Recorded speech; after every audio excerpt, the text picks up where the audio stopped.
what the past exams have looked like. So 2008, 2009. That's about the length it should take. So you get a 3x5 card, both sides. Write down whatever you want on there.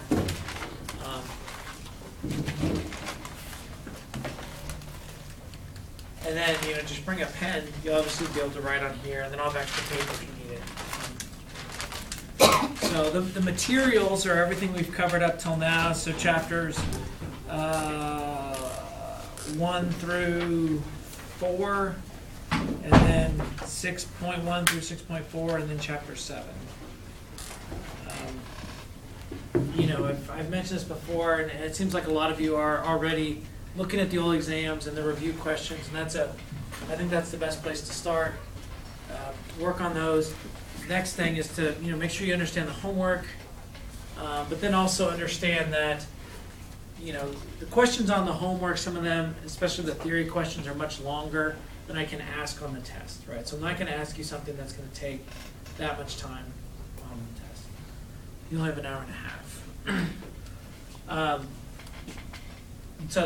And then obviously the lectures, and the Wooldridge text is obviously really good too to confirm things. Other than that,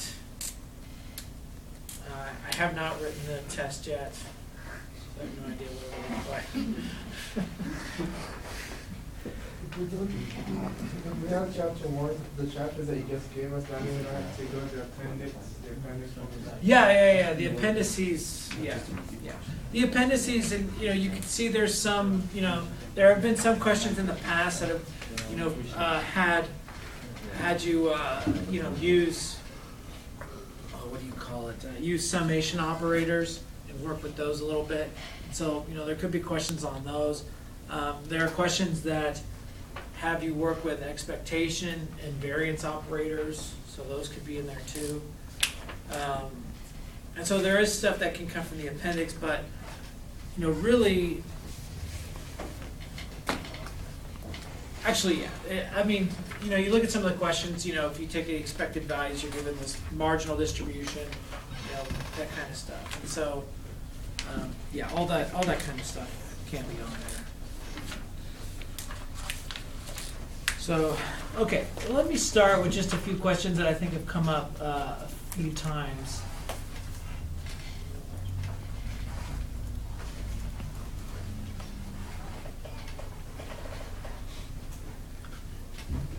Okay, so one question that came up is on the 2008 exam. I think it actually came up on the 2009, although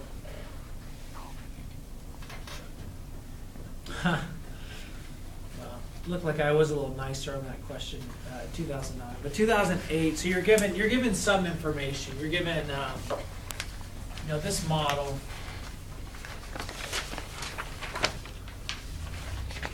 So obviously, this is what you're going to do when you get into SAS, right? Is you're going to estimate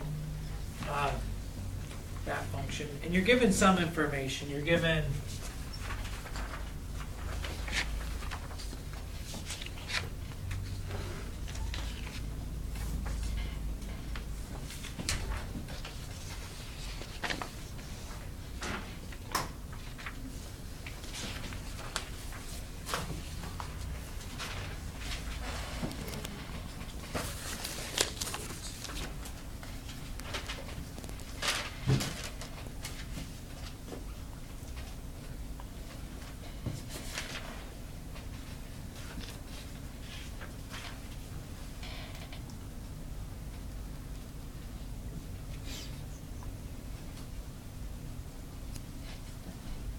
So you're given this information. You're also given hints about what xi squared and yi squared.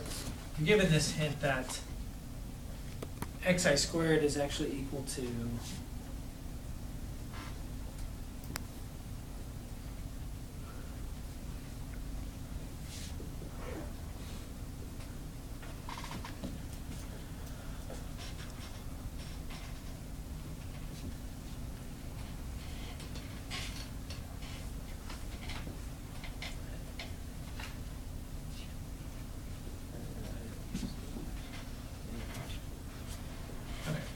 So you're given this information. And so the first question is to calculate beta 1 hat and then beta 0 hat. Most of you seem to get that pretty quickly. So beta 1 hat and beta 0 hat, which I think most of you know how to do pretty well. So you get those two numbers. And then the third one, where I've had a lot of questions, is how to calculate sigma squared hat.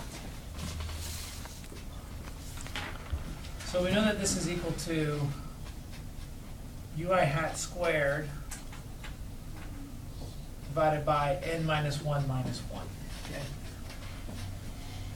And so the question is, well, we don't have that, so kind of where do we go from here? And so, this part actually is kind of a long part. It takes a little work, but it's also just trying to take what we have, make some substitutions to get some of the information that we have on the outside. And so the first thing is just to substitute in for this disturbance chirp, right? Which is just the difference between what we observe in Y and what we predict in Y. Okay. And then the next step might be just to multiply.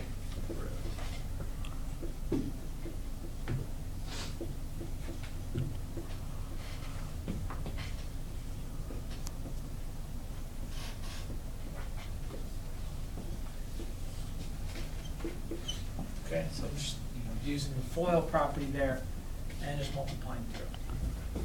And so the next thing might be, and so, the key in here, so I'm not just randomly picking what step to do next, but really, I'm trying to get this into a form that I know, and I know these things. So I'd like to get these out there. I also have some information about Y in a couple different forms, right? I know what this is equal to, I know what this is equal to, and I know if this is true for Y, then it's also true for X. Okay, so I can use those to try to get something. But I don't have anything for Y hat, so I need to get rid of that. So what I can do is substitute for Y hat is beta 0 hat plus beta 1 hat xi. Substitute that in. And then that turns this whole expression up there to y squared plus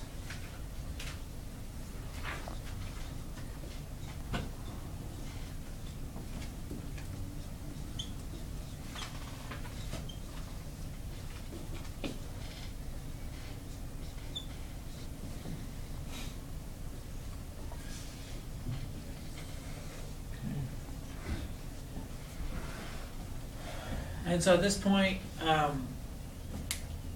this is at least enough to get started on this, but you know some things, you have some hints over here, and there's a reason why I give these hints, is to make these things a little easier, because you're going to get a term like this, right? We already have one kind of like that, right, which we can substitute in. We know for yi squared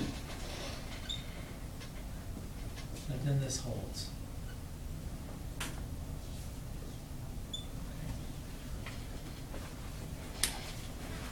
And so, we can square this, and basically everything here, once we kind of work all this through, is information that we have.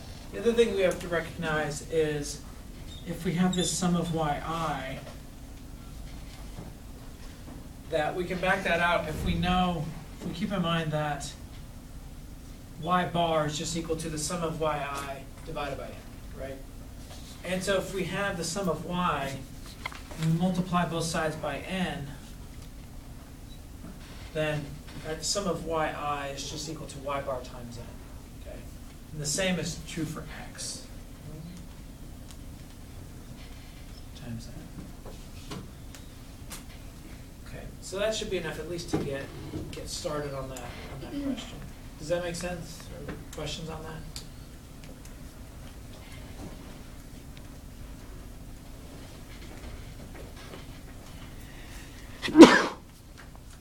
So, at this point, you should feel pretty comfortable with, working with summation operators, expectation operators, and variance operators. And that's part of the reason why this